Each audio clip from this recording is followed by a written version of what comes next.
So today I'm going to be taking a look at a pretty interesting watch, and this is going to be the Ginault Ocean Rover 2.5 technically.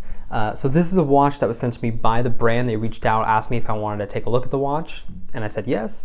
I don't have to return the watch, so keep that in mind, but all the opinions are my own, and Ginault doesn't have to review the video in any way. Even though typically I'm not the biggest fan of sports watches, I think this watch offers a pretty good value, and I think something that we should be taking a look at. So without further ado, let's take a closer look. So we have a diameter with the bezel of about 39.8.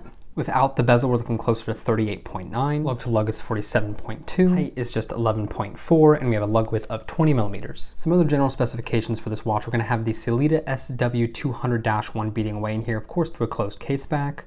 We also do have a box sapphire crystal with 3 layers of anti-reflective coating. We have an enamel gloss black dial, which I think is very cool, nice little inky flair to it. We do have a 120 click ceramic bezel with the numerals and markers being engraved and then platinum coated to give it this kind of gray sheen. And just as a note, because currently on the website they state this is the Ocean Rover 2, whereas technically the model they sent me has slight upgrades, which is now a quote-unquote 2.5. We have now a better AR, which is less noticeable. We do have now permanent 3 links instead of 4 links, so you have more removable links for smaller wrists. There's been a redesigned bracelet just for comfort and to add a little bit more of a premium feel to that. We have had the case back redesigned, so it's actually a little bit thinner. I believe it went from 11.7 to 11.4 millimeters. And lastly, we do have the text here where it says handmade or hand built in America, and that used to not have second marks, and it does now. And lastly, and I think most importantly, this watch in this variation retails for $14.99 directly from Ginault, and the additions are either adding a date for $200 or adding a blue bezel for an extra $100. So starting off with the dial here, and I think this is one of the best parts of the watch, at least for me, we do have this beautiful gloss inky black, which is very reminiscent of how the Submariner does their dials. You get this very beautiful inky gloss tone, which as you move it around, of course, picks up light and scatters it in a beautiful way. And then if I zoom in just a tiny bit, we'll be able to see it more once I zoom in with the macro, but you get that little dimple in the middle, which I just think is charming. It's a very cool look and very aesthetically, I just think, pleasing. We of course have a very classic Submariner style layout with the circular markers in the 2-hour quadrants. We have the square, or more accurately rectangular markers at the 3, 6, 9, and a triangle at 12. I do like the addition of the sword hand just because, one, it's not something we see much anymore, and I do think it worked perfectly on a sportier leaning watch. The text here was not kept minimal.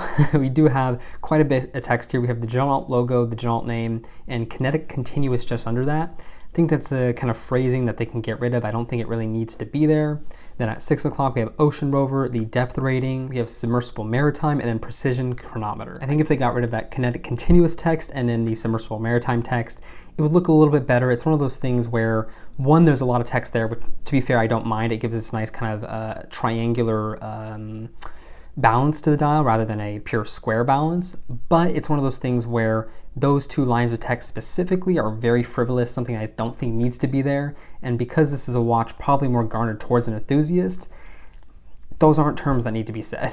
But I do like the idea of the hand built in America right there at the 6 o'clock, because most of this watch is actually built in America and finished in America, which we will talk about more later. One thing to note is the hands and the indices are actually diamond cut and rhodium plated, which is a nice touch. This gives it a little bit more shine and really just a little bit more flair than you would see from a normal stainless steel index. We do have a very simple seconds track along the outboard. I like that it's there. Looks clean, looks classic. Very clean Lume signature here. It's pretty much a pure white and it glows blue. I believe they use BGW9, which is always nice to see. And I really have no complaints. We have one of those things where the Lume is almost pure white. It appears almost just as white as the text, which I really like. I don't like to see any of those green weird tones on the dial, and thankfully we don't have any of that introduced here. Taking a look at the hands, you can see as they hit the light, they tend to look pretty well polished and they have a pretty good appearance to them. They are slightly rough on the surface themselves, and this could be from the rhodium plating. I have had one brand before do this, which is Fears, and their hands were pretty terrible and honestly much worse than this. So it's one of those things where I do think it's a little hard to do rhodium plating and not get a little bit of this after effect on the hands here. So maybe they should just go for fully polished stainless steel for the hands, but as it stands, at least in natural light, they look clean and nicely polished, but a little rougher than I expected. And then we can see the seconds hand here is done in this very nice red lacquer and has the little lollipop on the very end here. All the lumen fill is actually done very nice. It's pretty uniform, it's flat, there isn't any splotches or anything like that missing. Something you can definitely tell here, and something that I really like, is the lume is just a slight bit lower than the marker. It could also just be because the marker curves in and out on both sides. And I think overall that's a pretty cool effect, because not only does it end up bending the light for the marker itself, but again, the lumen fill has a depth about it because the marker rises up and you have two layers to the marker itself. The markers, by contrast, I think are finished a little bit better than the hands. Like right there on this 3 o'clock, you can see a little bit of a scratch. I would say from what I see, the circular markers seem to be done better than the rectangular ones. Of course, the rectangular ones just have a little bit more metal to them, so it seems like the more metal we get, the a little bit more of an error we do see happening. That one similarly has a little bit of scratching there towards the very edge. And then the triangle, thankfully very clean. So it is just one of those things where they could, I believe, not just use rhodium plating. I do think that is a little bit of a softer situation and does tend to lead to some of these more surface level scratching. You see there around the center of the hand stack how the light is bent by that enamel layer. It just does have this very nice deep inky black appearance. You can even see at some angles you have a reflection into the bottom dial, like there you can see the minutes hand. So it is fun, it is nicely done, and I don't really have any complaints with it. The text down here done in a similar very nice three-dimensionality to the text at top. Same goes for the seconds track itself, and again I do like that they have the hand built in America here, especially the fact that they actually put all the seconds markers there where they weren't there previously, because you know, it is functional and it's nice to have it there.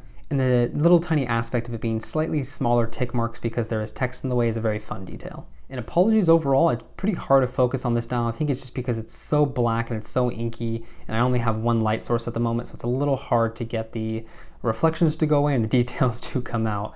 But I do think overall it's a very nice dial. It's fairly well done. I do think some of the QC can be tightened for these hands and the markers, but I do think that comes down to the rhodium plating rather than the finishing technique they're using. So that's maybe just something to keep in mind and something that they may need to change. Looking at the watch in natural light, and something that I really want to point out is how much color change there is to the bezel. At some angles it can be almost black and kind of color matching to the dials. At other it takes on this more anthracite gray tone, and it does really just have a beautiful depth to it. In the light, thankfully the reflections don't take over the crystal too much. You still get them at these off angles, but in kind of the more dead-on, traditional, actually looking at the time kind of angles, it looks very visible, very clear, and overall the watch just looks nice outside. The brushing is super consistent and the light plays with it kind of naturally on each little angle.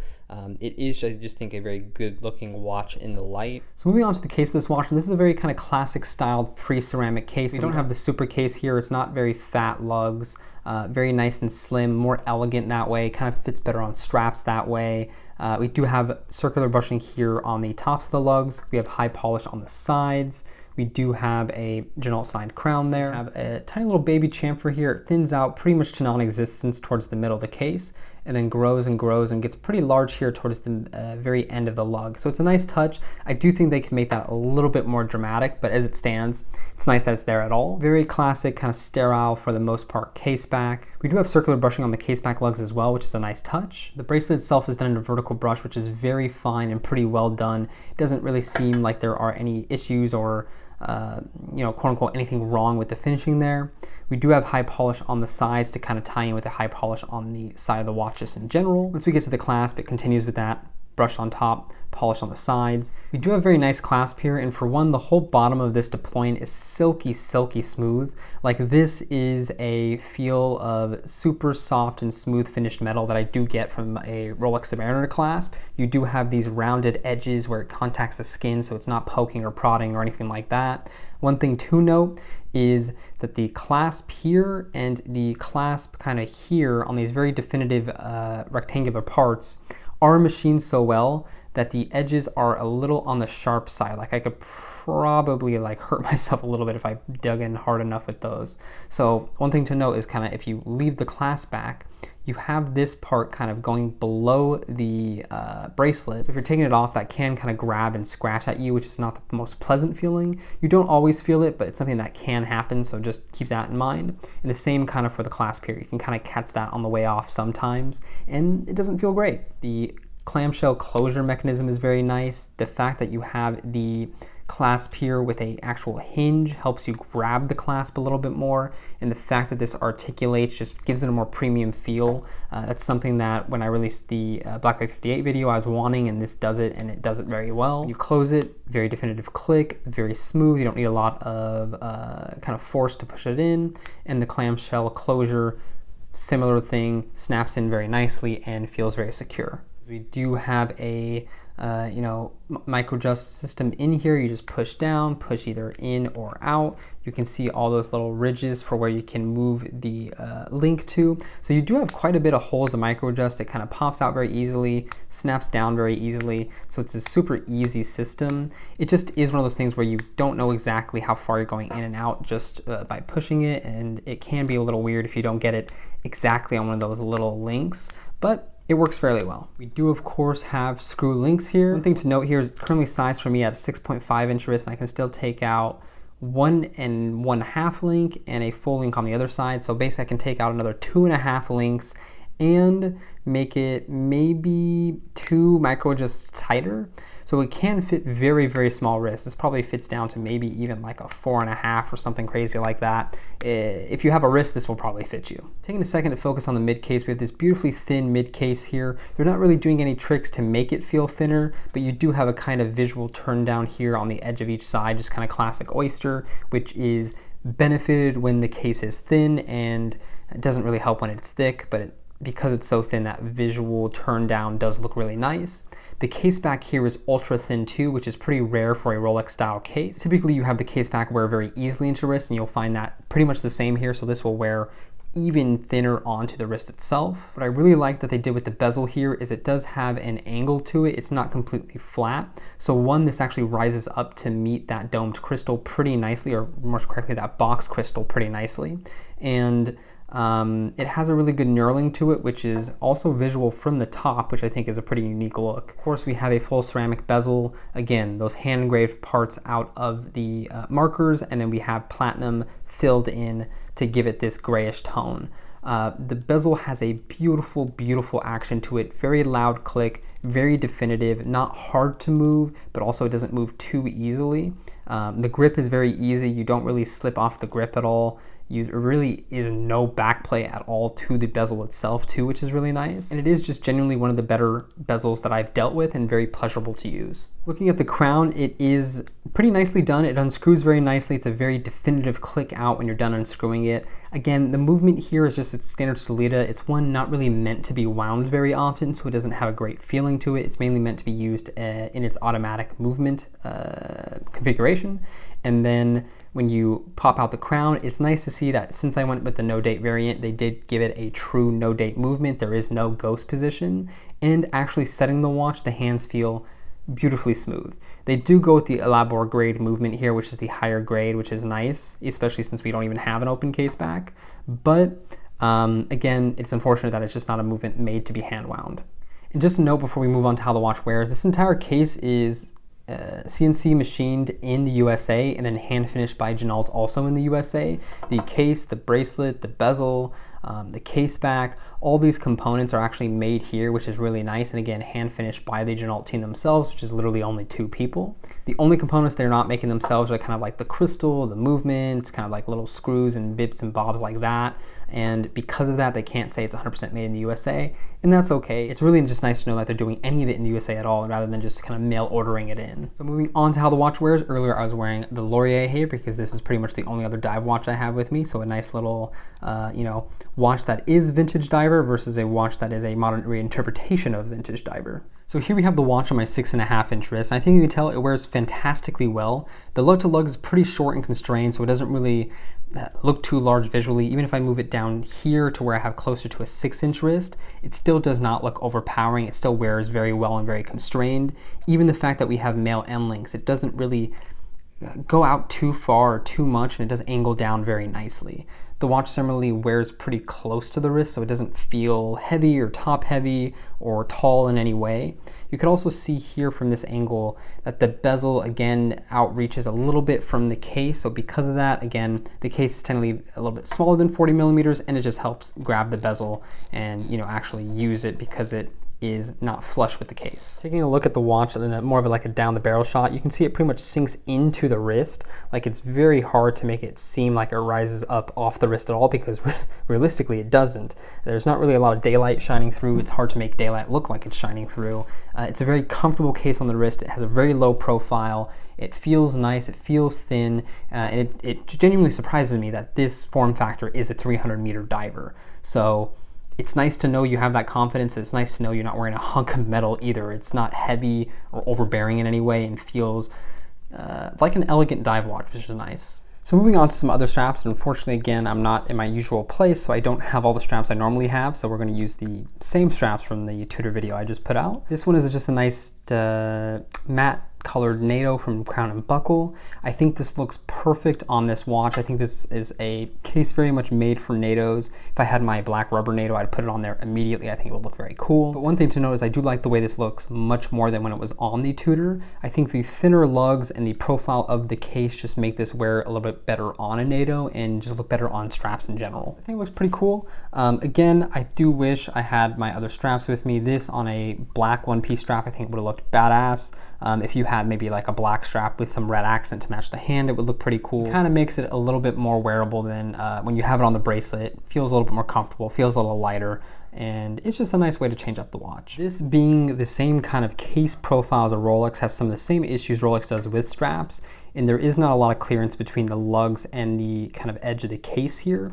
So if you have a thicker lug end, it's a little hard to get the watch in there. I can't straighten this strap out or else it'll get stuck, so I had to kind of put it on the watch this way, and then you kind of just slightly open it up to when you're going to wear it. So I think this looks pretty cool. This is a vegan leather strap by Colareb, or vegan tree or something they call it. I think it just looks cool. All these tiny little squares kind of adds a little bit of a fun texture to the watch. Really comfortable. I actually really like how that looks. It's just something that adds a little bit more interest, a little bit more visual uniqueness. And again, it's one of those things where because we have the thinner lug profile here, I do think this watch lends itself to straps much more than any modern Tudor and even any modern Rolex. And last but never least, the white silicone strap. I think this looks fantastic. Obviously plays beautifully off the whiter tones that are on the dial here, and is very thin, very comfy, just like the watch itself. And there we have it, a perfect alternative for the watch when it's not on the bracelet. I think it looks awesome. Again, comfortable, fun, doesn't pull out any tones that aren't already there, and really just makes the watch pop. And I think that's a great thing to do. Really just gives a kind of yin and yang feel for when the watch is on the bracelet. It has that feel to it, and when the watch is on a strap, it pops much more. It's a little bit more fun, and something that I think I'd be more comfortable with taking in the water as well. So taking a look at the Lume here, and really not much to complain about. To be fair, the camera's making it look slightly brighter than it is. Like I can't see the G in person like I can on the camera, but it does illuminate the watch very well. What I really like is all the tones of the Lume are very even on the dial, even down to the second hand pip, and even down to this 12 o'clock marker on the bezel itself. So it's very legible. I even love how, because it shines so brightly, it throws light onto that inner chapter ring, or really just inner bezel area, and it gives this effect of almost dots around the edge of the crystal. I think that's a very cool look. Maybe not intentional, but the fact that it is here is very cool. You can kind of see how that will change as you move the watch around. Pretty good job with the Lume. I think they could probably apply a couple layers, because why not? You can always apply some more layers, but it does last pretty decently, and it's really not a bad application overall. So pros and cons of this Ginault here, and one of the biggest pros just for me is going to be the fit and the form factor overall. True, it's a traditional 40mm watch, but the fact that it's so thin for a 300-meter capable diver, just under 11.5mm, wears supremely well on wrist. It's one of the few cases that uses this oyster style case where slab-sidedness is not really an issue here, because it is one of the very few kind of form factors where there's not enough on the side of the case to make it slab feeling. You have the beautifully constrained lug to lug, you have the very comfortable machining of the bracelet, and all these just contribute to a very well-fitting watch that is genuinely just comfortable and nice to wear. My next big pro for the watch is there is genuinely just a lot of quality here. The fact that they have most of the major parts of the watch, the main outer case, being machined in the US is already pretty intense, and the fact that they are then hand finishing those parts themselves in-house, also pretty intense. That's not something you're getting at this price point really anywhere else, and I'm surprised they can even offer it at this price point. You have the dial that's hand assembled. You have the beautiful gloss lacquer to that dial itself, which gives it a very premium feel. You have the nice glossy contrast between that black dial and the white indices. You have the platinum coated markers on the bezel. There's just so much going on here, which is really not what you would expect for this price point, not for a quote-unquote micro brand, and not for a just simple homage watch. It's a little bit more than that, and thankfully so. And my last big pro for this watch is I do just think this is probably the best modern interpretation of what Rolex is. Obviously Rolex makes modern watches, but to kind of more succinctly put that, it's a modern reinterpretation of vintage watches, and that's what they're going for. They're inspired by the Rolex 5513. It has these sword style hands, which Rolex does not use anymore, and really not a lot of micro brands use when they're homaging the Submariner. And I do think it has enough of its own flair to be different enough than the quote-unquote bigger brother, or the inspiration, I should say. At the end of the day, this watch is a dive watch, so it undoubtedly will have a lot of characteristics that the Submariner has because it is the prototypical dive watch. And Breguet had those characteristics before, Zodiac had some of those characteristics before, so it's not something that is wholly only in the realm of Rolex. It's just the most popular version we know of. And what this watch is doing beautifully, I think, is executing a dive watch in kind of its most base aspects to the best standard possible for a great price point. And kind of being an even more direct foil to Rolex than even Tudor is being, because they're always supposed to be the affordable, cousin that uses a lot of the same inspiration and designs. But here, this is truly affordable. $4,000 is not affordable for everybody at the Tudor price point, and this is attainable, and this looks good and arguably is finished better than some Tudors. Now, moving on to cons, and one of the cons, it's not really something that I feel wholeheartedly, but a con undoubtedly will be that it is still an homage watch. I do feel like there will be some people who still want an original design. There's some people who will still feel like this is too close to a Rolex, and I understand that camp. And for those people, Ginault is making things that are wholly their own design and starting to do things more along that line as well. But I do still think this is a great alternative for a lot of people, and is still a good looking watch. Now, moving on to some true cons. One is that this watch, in a sense, suffers from its own success in that part of it is machined too well. There's certain parts on the clasp that are basically so sharp and so angular, in a sense, that I do think they need to be burnished down a little bit. It does kind of dig into your skin in a way if you are unclasping in a certain way. Like if you leave the clasp too far back, hand kind of pinch or scratch your skin a little bit. It's a little sharp, it's a little angular. Same goes for like a little bit of an under portion of the clasp. Those are just like small little quality of life improvements that can be made and probably won't cost that much more money to do. So I hope I see them improve that in the future. One other thing too is I do think the micro just needs to be refined a little bit. It is the same problem I have with all the glide lock style systems, the Tudor T-Fit, everything like this, is that when you open up the clasp, it's a very free-flowing system. You can't tell kind of directly if you're notching in between the positions, how far you're going in, how far you're going out. So it works. It's better than having to micro adjust at all. It's better than the micro adjust where you need the pin tool to actually move in between positions, but I don't think it's as good as it can be. If this ends up being something that costs a ton of money to do and just is a small quality of life improvement for like an extra $1,000, it's not worth it. But if it's an adjustment that can be made for like $100-200, I would be happy to see that, because again, I do think it could be better. It's serviceable, it's comfortable as it is now, but it's not in its perfected form. And my last con for this watch, and I do think is a little bit of an issue that I think if it can be fixed, please do, is that they do mention on the website or in the material for this watch that this movement tends to be able to be magnetized on the easier side. I've had it magnetized 2 or 3 times since I've got it, and I've owned it for about 2 months. I bought a demag, I've demagnetized it, I've fixed it, but it's one of those weird things where I haven't had a lot of watches overly magnetized before. Again, it went from keeping like 2 seconds a day to like 20. So again, it's easy to tell when it's magnetized, but it's unfortunate because they go through 6 weeks of this testing to make sure the watch is accurate. And then if your watch ends up being magnetized, it sucks. So if they can use a movement that is less prone to that, or find something in the case that will make it less prone to that, that'd be awesome. I don't really know what would fix that. I'm not a watchmaker and I'm not in the watchmaking space, so who knows? It might just be an armchair expert kind of thing. but I do think if they can find an improvement there, that would be great. But final thoughts on the watch, I'm actually very pleasantly surprised. I've always had my eye on this brand because, you know, just being in the watch nerd stratosphere all day, you kind of just see things here and there. And I always thought it was a good looking watch, but again, I'm not huge into dive watches, so I've never looked intensely into the brand. And I was very surprised to learn about how much kind of hand finishing and how much detail is going to this watch. It's absolutely not something I expected, not something I expected for this price point at all. They are in a sense making these in the USA. They can't really claim that because they still get parts like the movement and gaskets and sapphire crystals from Asia, which a lot of brands do. A lot of those brands can still claim Swiss made because the Swiss don't have as high of standards as the USA does for what is called USA made. It's a cool thing because one, you can kind of support USA made things. Other than that, you can kind of, in a sense, stick it to the Swiss because arguably there's not much that makes the Submariner better than this watch. You're using slightly more premium materials like gold on the indices. Yes, it's harder to get. Yes, it'll keep its value better, but who cares? You're spending almost 10 times the amount. It's one of those things where there are diminishing returns. Does the Rolex Submariner feel like a $10,000 watch? It does not.